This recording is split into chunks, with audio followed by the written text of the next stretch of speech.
Bring in show music, please. Hi, I'm CNBC producer Katie Kramer. Today on Squawk Pod. Tesla asking for a revote on Elon Musk's many billion-dollar pay package. 2018, I think people voted on this thinking they would never have to pay it, and they'd be super happy to pay it if the numbers ever got to where they are. But they did get to where and they were. And they did get to where they were.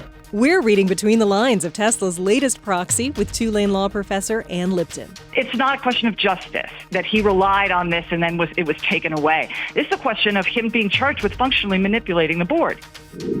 And 100 days from the 2024 Paris Olympic Games. 3 Olympians join us, including Courtney Ryan, a Paralympic basketballer. COVID Paralympics was my first Paralympics, so to have the opportunity to have family, friends in the crowd this time, it's really special. The rise of women's sports. Maggie Steffens, Team USA water polo captain. Women's sports always been there. There's always been the Caitlin Clarks. There's always been those women who have been paving the way, and now they're getting that shine, that moment. Plus, President Biden hoping to triple steel tariffs on China. And Fed Chair Powell says rate cuts? Just hold on a minute. The question for the markets is, will we have to establish a new trend of declining inflation readings? Right. And so is the bar even higher to start cutting rates? Yes, it is.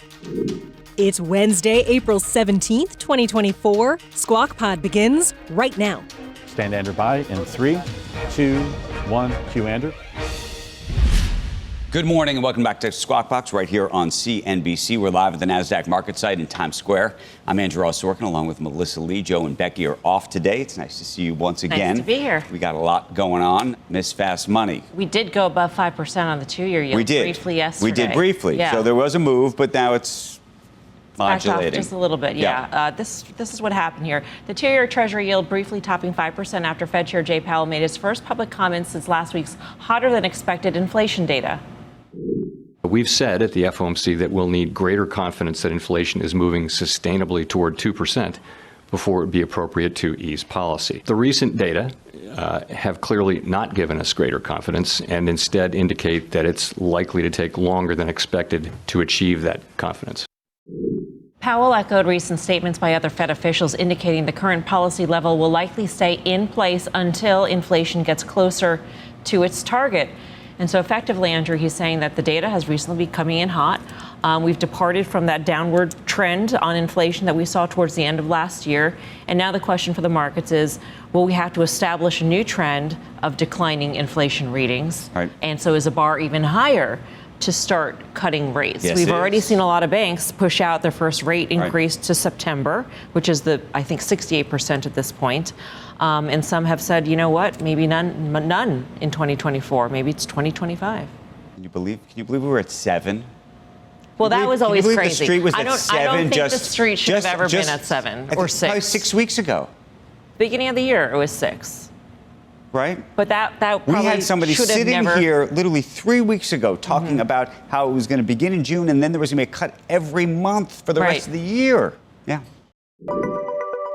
New this morning, President Biden calling for a tripling of the existing tariff rate of Chinese steel and aluminum. It's in response to what the administration says are unfair trade practices, including policies and subsidies that undercut U.S.-produced metals. The White House says the current average tariff on steel and aluminum is 7.5%. The president directing his trade office to try to consider raising that rate to an average of 22.5%. What do you think? That's a big jump.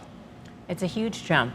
And all of these sanctions, while they might have political basis, are effectively inflationary.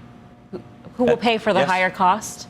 You know, if there's continued sanctions on, oil. 100%. On steel and aluminum. Has Jay Powell, you think, consulted with him on this?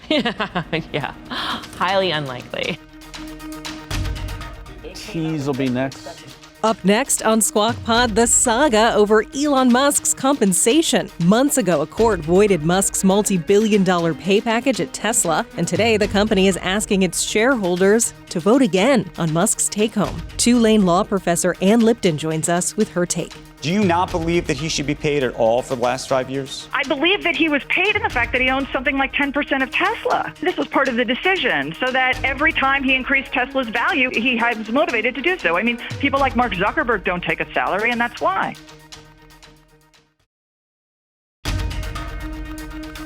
Welcome back to Squawk Pod from CNBC. Roll alpha, up track. I'm Melissa Lee, along with Andrew Ross Sorkin. Joe and Becky are off today. Tesla effectively asking shareholders to re-vote on Elon Musk's pay package that was given to him in 2018 and then overturned by a judge in Delaware.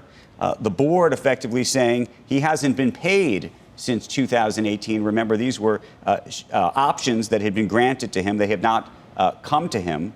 But it's a very interesting situation. It was the richest pay package in history. At the time, I remember sitting actually with Joe and Becky in Davos when the news broke. Nobody thought that he would be paid this amount of money because it required him to reach thresholds that were so both optimistic around the market cap and sales that would get the company over $650 billion in market cap at the time. People called it laughable and crazy. And yet the judge effectively overturned that pay package, saying that the board was not independent and was too close effectively to Elon Musk and did not negotiate the way she believed they should. This vote or re-vote effectively would make that case and the judge's decision moot if, in fact, they were to vote in favor of it. The company's continuing to appeal that decision, but irrespective of that, this would happen in June when the company has its annual meeting. The question is very interesting, though, contextually. You know, in 2018, I think people voted on this thinking they would never have to pay it, and they'd be super happy to pay it if the numbers ever got to where they are. But they did get to where they were. And they did get to where they were. Right. And he did everything that the pay package required. And therefore, he earned that pay. And he therefore earned that pay. I argued at the time this was the most skin in the game pay package that ever existed. Now, there were other people, clearly this judge, who said, look, he has so much of a stake in Tesla already that you didn't need to incentivize him further. Now the question, with hindsight, because it's a look back, and the context is different because the company's more challenged than it was then, the hopes and dreams are different, potentially.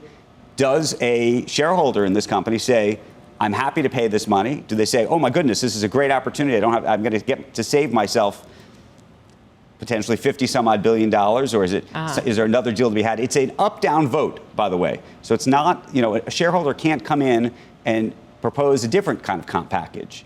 Now, the flip side is, does Elon Musk, or is the suggestion going to be from the board that if we don't pay Elon Musk this amount of money, that he is going to turn his attention to SpaceX or something else? Where is the leverage point in all of this, if you will? Fascinatingly, if you look through this proxy, what you're now seeing is the company saying that 4 of the largest shareholders in the company, including T. Rowe Price, came to them unsolicited and said, we'll back this, and we want you to pursue this vote. Unsolicited meaning they proposed it? Meaning the shareholders, this is according to the proxy, came to Tesla and said, this is what you should do. What you should do is you should have a revote, and we will vote in favor of the pay package. We want to get rid of this issue. We don't want to deal with this issue anymore.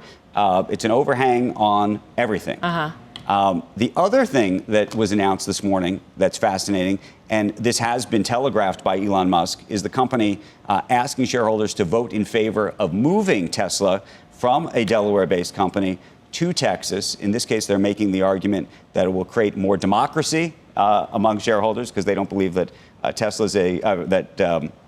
that Delaware is actually a democratic place, fair for shareholders, because in this case, they see this decision the way they do, but also that Texas is where they've made their home, and this is where they want companies and to be based. we knew that part of it. We knew that was really likely the pay that was likely to package happen. Revote. The pay package revote is the big news, and the big question is what that fight ultimately looks like. There's also going to be, you have to remember, the plaintiff's lawyer that brought this case has a lot of their own money riding on this, or at least the fees that they are going to get. Sure. They could mount a campaign on the other side of this, meaning this could turn into a proxy war, if you will, of sorts, where you have multiple sides coming perhaps on CNBC and other places saying, look, the Tesla board saying, out of fairness, Elon did everything we said he was going to do. Please vote in favor of it. And by the way, we should say at the time, 73% of shareholders voted in favor of the deal at the time in 2018. there may be other shareholders that could come out and say, we don't want to vote in favor of this. But how does this address the issue of the board not being independent? So in this instance, what they're saying is, we are now, to the extent we are sharing with you, dear shareholder, the entirety of the case. The case is now in the public domain. They effectively have attached the decision to the proxy. So if you're a shareholder, you can read through everything, and you can see if you believe that these directors are too close. Does even that shareholder vote supersede a judge's decision about the independence of the board? It would be I think it would, because I think it would be very hard for a shareholder to bring a second suit and say that this is an unfair But technically, thing. shareholders voted on the first pay package. Shareholders voted on the first pay package, and what this judge, and in truth, I should say, I think I disagreed with this judge's decision, but this judge decided that there was not enough disclosure around how this deal was made, how independent or not independent these directors were who made this decision, and all of that. If all of that is in the not just the public domain, but is delivered to you, the shareholder, in a letter, right, that says, here are all the problems. This guy is close to this guy, and they're all interrelated. And by the way, the judge thinks it's a terrible deal, and this, and this, and you still decide to vote on it in that way. I think it would be very hard for a shareholder to bring a new suit, meaning this plaintiff's lawyer, to bring a new suit and say, well, then this is a new chapter in terms of corporate governance. Completely. Because anytime a judge finds that they don't agree with something that has happened at a corporation, then afterwards the corporation attaches that decision to a proxy and says, now you vote, and whatever you vote will supersede a judge's decision? I think this is a very different situation. I think this is a very unusual situation. Yes, I think, first of all, it's very rare where you have a judge effectively overruling a shareholder vote. I mean, I actually can't remember a situation like this, and this is one of the reasons why I think there were so many people, frankly, who were outraged by the judge's decision. And the basis of that decision was on this idea of a lack of disclosure. So if, in fact, you believe that now this is being disclosed, it's disclosed, we all know, I think it would be very hard. And I don't think it necessarily sets a precedent, per se, because I don't think there's cases that look like this that have arisen so frequently. Not cases specifically like this, but you just wonder if this sets a precedent in terms of just the notion of a judge's decision that can be rethought or superseded by a shareholder vote afterwards. Well, do it in a different context then. And that's why I'm saying I don't think it'd be, there's a precedent. Let's say two companies decided to merge, and somebody thought that the company that's the buyer spending too much money or wasn't a fiduciary, right? And the judge says this is no good. But the question is, why is the judge saying it's no good? Usually it would be around disclosure or something like that. Right. So yes, you could go back and do it. Usually people don't go back and do it because the deal is off, or the timing has changed, the price would be different. I would argue that this is really an overhang for them. I mean, I think that it's a novel and interesting way of getting around this and putting to bed this issue, but I don't think this has been an overhang on the stock. Joining us right now on the Squawk Newsline is Ann Lipton, professor of law at Tulane. We've talked to you about this case before. This a new development, and it appears that if shareholders were to vote again and vote in favor, it would moot the judge's decision. What do you make of this? I don't think it would moot the judge's decision, and it's not even clear, and I think they admit this in their proxy, what the effect will be. They're claiming that they can just reinstate the pay package if they get shareholder approval upon full disclosure. I'm not sure that's legally correct, and I don't think it moots the original decision, which found that there was a breach of fiduciary obligation with respect to the original award. So it actually, I don't know that there's much precedent for something like this, but I think that even if shareholders do vote in favor, the legal effect of that is not clear, and I think we're looking at. And I'm going to disagree with you, but I just don't. You're the lawyer. You can tell me. It seems to me, if in fact Tesla were to have a new compensation plan for Elon Musk, they would bring that new plan, and this is the equivalent of a new plan, if you will, to the shareholders, and as long as they disclosed how that arrangement was made properly, there would be no new case that shareholders would bring against that new plan. Why is this not the equivalent of that? Because they don't actually say that. What they say, I mean, it's an interesting question why they didn't say it. But the way that they put it in the proxy is that this is a ratification of the old plan. They are very explicit that that's what they're asking for, which means what they're saying is we should give Musk $55 billion less than that now because Tesla stock down. Right. For his past work. It is not clear to me that that's something that a majority vote of shareholders can even authorize. Why can't they authorize it either prospectively or looking back? Because at some point they're going to have to pay him something. Well, they don't actually have to pay him for past work, and that's exactly the issue. That what they're saying is, let's give you several $1 billion for work that you've already performed, and that kind of generosity that is unnecessary could easily be considered waste legally, and therefore can only be approved by a unanimous shareholder vote.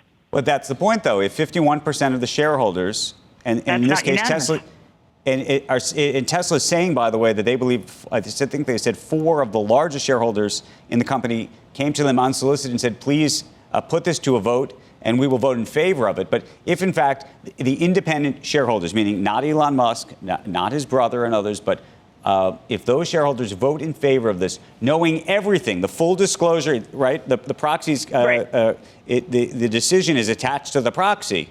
So you can look and decide that everything about this is bad if you decided and you still voted in favor of it. You're saying you don't believe that is a legally viable vote? Yeah, because if it's payment for past work, I mean, but let's put it this way. Let's say a company decided, I want to light my assets on fire. There's no benefit to the company. I just want to do it because it's fun. You would need a unanimous shareholder vote for that. And that is what the plaintiffs I expect to be arguing this is the equivalent of, because it's framed as a payment for work he's already performed, which means that the company doesn't get any benefit from it. Let me ask you a different question. If they came out and said, you know what? We are going to create a new plan that is prospective, but effectively isn't prospective. Same plan, effectively. Yeah. You basically have to do nothing for 1 day. That would count as the last part of the last 5 years. And then there's additional payments for future things. Would that change the dynamic? You think it's the word ratification that's bothering you? It actually really would. I mean, it raises the question why they didn't frame it that way. Maybe because people would have accused them of dishonesty and probably accurately so. But the fact is that a new pay package going forward for work, compensating him for work he will perform, that's the kind of thing that, yeah, absolutely shareholders can ratify. Do you not believe that he should be paid at all for the last 5 years? I believe that he was paid in the fact that he owns something like 10% of Tesla, which means that, I mean, this was part of the decision, so that every time he increased Tesla's value, he was motivated to do so. I mean, people like Mark Zuckerberg don't take a salary, and that's why. But here's the thing that I don't understand. Clearly you have a view that he should not be paid for the last 5 years. That's what you just said, correct? He has been very well compensated. And in the fact you don't believe that there should have been any Tesla shares. compensation plan starting in 2018 for him at all? I think that I'm not making a judgment about that. My judgment is, all I'm saying is that he absolutely was compensated in the sense that he. Okay, but I'm asking a different question. Do you believe a judge should be able to determine whether a board or a company compensates an individual, decides to compensate an individual, whether you think the amount of, this is the issue, because whether you think the amount of money is too much or too little or waste or this or that, to me, that I don't understand. I think there's a fair argument, at least, I mean, you could make it, I don't necessarily think I'd agree with it, around the disclosure issues, right? There's a disclosure issue. If you don't feel like the process was disclosed properly, that's one thing. The question is, should a judge in any state be responsible for determining how pay is decided? The way this unfolded in Tesla, and I think that this is appropriate, is that normally it is not the judge's decision, absolutely, and I think that every Delaware judge would agree, including McCormick. It's not the judge's decision, it's the decision of the board and decision of shareholders. The court only steps in when it believes that those entities were functionally disabled in many ways from making the decision. Right, but why would they be disabled now? How are they disabled now if they know everything about this? Now, but the problem, again, is that this is not a compensation decision anymore. As long as it's framed as paying him for work he already did, it's not payment. It's not compensation for his future earnings, and that's legally very possibly a difference. Okay, let me just go back for a second because I have to say I understand the argument you're making, but I also say to myself, if I made a deal with a company, if a company came to me and said, "Look, Andrew, I'm going to pay you X amount of money, and you're going to work for the next 5 years based on this assumption," and then at the end of the 5 years, a court decided that they didn't want me to get this kind of money, I would say that feels unfair. I was doing this on the assumption that this, and by the way, in Elon's case, he had other opportunities, which is to say he could have refocused his efforts on SpaceX. I mean, he's a unique individual in that he's got a lot of there actually are other things he could do. I know you'd say he's incentivized, given his past ownership of Tesla, to stay in it. That's a separate issue. But my question is from a just straight fairness perspective. Right. If you work based on a certain assumption and you don't get that money, do you not believe the company should try to figure out some way to compensate you for what your understanding of that deal was? Can I challenge your hypothetical? Because you framed it as the company came to you and offered you this money and then it was taken away. But what she found was that he went to Tesla and controlled his own package in violation of his fiduciary obligations, which means that it's not a question of justice, that he relied on this and then it was taken away. This is a question of him being charged with functionally manipulating the board. But at this point, if in fact this whole vote is put to a vote with everything that's known again, you can't manipulate anybody. But you can't be paid for past work done. That's the issue. That would be waste. It becomes a whole other set of issues at this point. That's exactly, that paying somebody for work they've done and not providing new value is very possibly simply not something that even a majority of the shareholders can approve of, because if you're going to waste corporate assets, it needs all of the shareholders. Okay, so Ann, let's assume you are right. What happens next? What happens next, actually, it's very possible we lose shareholder lawsuits right away, but what I actually expect is that shareholders will ask for internal Tesla documents, what are known as 220 documents.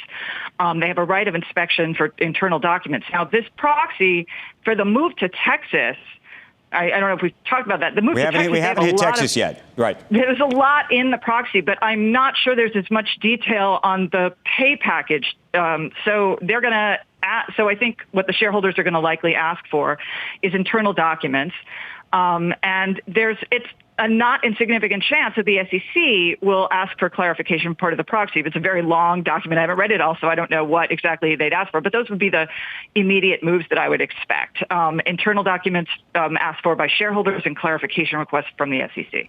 And if, in fact, the vote were to take place and then the vote would happen, then you'd say there would be a second shareholder lawsuit probably brought by the plaintiffs of the first case, no? I don't know if it would be by the plaintiffs in the first case. I'm not sure exactly whether there might be concerns about whether they're having an odd set of conflicting incentives. But there are plenty of other shareholders and plaintiffs' lawyers who I'm sure would be happy to take it. Okay.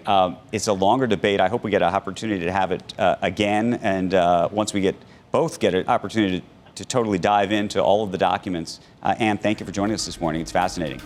Thank you for having me. Next on Squawk Pod, 100 days until the Paris Summer Olympics begin. We're checking in with elite female athletes from Team USA. For some people, 100 days is a long time, but for us, it's time to get to work even more.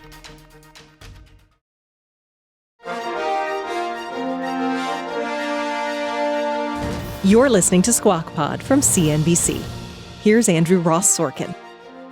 This is exciting. The 2024 Summer Olympics in Paris is now just 100 days away. And joining us are three athletes competing in this summer's games. Teams USA's women's water polo team captain Maggie Steffens and goalkeeper Ashleigh Johnson. Courtney Ryan's here. Team USA Paralympian on the women's wheelchair basketball team. Good morning. Morning. Good morning. How excited are you?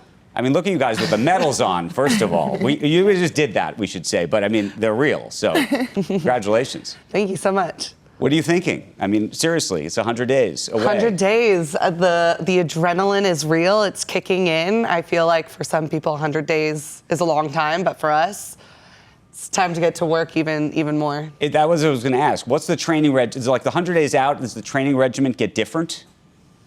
No, I think we stay consistent. We push harder. Like every day is like a game day. We're just trying to get like that anxiety and that nervousness, channel it into the pool and like bring our best. Is it gonna, I mean, this is going to be a different Olympics because I'm thinking of Tokyo, COVID, all of that. We're finally out of all of that. Is this, I mean... Well, knock on wood. Yeah, right? Yeah. Let's hope. But you guys experienced that. And this, I mean, sort of going into this, is it just mentally different? Yeah, it's definitely mentally different for me. COVID Paralympics was my first Paralympics, so to have the opportunity to have family, friends in the crowd this time, it's really special and excited. You guys are wearing a lot of medals. What's a shot at not just a medal, but a gold this year, you think? Well, that's the goal. I mean, for us, it's dream big, Who's the dream big gold. competition this year for you? I mean, when you think in your head about how this could all play out? Honestly, for us, it's Everyone. pretty tight. Yeah, it's kind of crazy. I think every single game, it could be a one-goal game, so you really have to bring your best. Yeah, I think it's going to be really fun to watch us. It's going to be close games. What do you think of the Caitlin Clark effect on women's sports right now? I mean, she's a huge name right now and is really pushing the women's movement. So we need more athletes like that are willing to showcase their sport, showcase the power of women. Do you feel a shift happening? I mean, I was just with a whole bunch of sports team owners who were saying that the next big sort of investment in sports and the real shift and where the money's going to go is women's sports. I think they genuinely believe that we're at an inflection point. I know that's been said before, and so I'm curious whether you think this is an inflection point or this is something different. Well, choose us. Yeah. We'll take the investment. Right. We'll take the sport. But no, I think it's very true. To be honest, women's sport's always been there. Right. There's always been the Caitlin Clarks. There's always been those women who have been paving the way. And now they're getting that shine, that moment. And the more that we can capitalize on that, you've seen what's happened even in men's sports over time and women's sports. We're right there, slowly but surely. So just imagine the potential and the women that could leave their legacies with that little bit of light. So I'm really excited. I think it's definitely the right investment, and I'm right there with everybody else. Okay, we have a lot of CEOs and business leaders and CMOs, chief marketing officers, who watch our broadcast. And I'm curious for each of you, if there could be one product or person or company that endorsed what you do, who would you want them to be? Not an easy question, right? Not an easy question. Just looking around, I'm going to say Amazon. I think that the way that their trajectory has just been up and up and up, and I think it really reflects the way that women's sports is moving, the way that like that consistency just like over time builds like a really strong company. I think that like you spoke about women's sports and the path that we've been on. I think, yes, having stars like Caitlin Clark trickles down to sports like ours and just the Olympic movement. And yeah, if we were invested in by a company like Amazon, that would be even more amazing. If Andy Jassy and Jeff Bezos are watching, you know where to go. Courtney, Ashleigh, and Maggie, we want to thank you for coming in, and we look forward to seeing you in Paris this summer. Good luck. Thank you so much. Thank you. Okay. And of course, you can watch the Summer Olympics right here on NBC Networks and streaming on Peacock. CNBC will be bringing you coverage throughout the games. I'll be in Paris, and a special 3 days of Squawk Box. We're going to be bringing you live from Paris, July 29th, 30th, and 31st. I want to thank Melissa Lee for another day of hanging out. Always a with pleasure. all this big Elon Musk Tesla news. I'm sure we'll continue that debate. And that's the pod for today. Thanks for listening. Go Team USA. Squawk Box is hosted by Joe Kernan, Becky Quick, and Andrew Ross Sorkin. Thank you, Melissa Lee. Tune in weekday mornings to Squawk Box on CNBC at 6 Eastern. Follow Squawk Pod wherever you get your podcasts. And one more day to vote for us in the Webby Awards. Click the link in our episode notes today and show your support. We'll meet you right back here tomorrow. We are clear. Thanks, guys.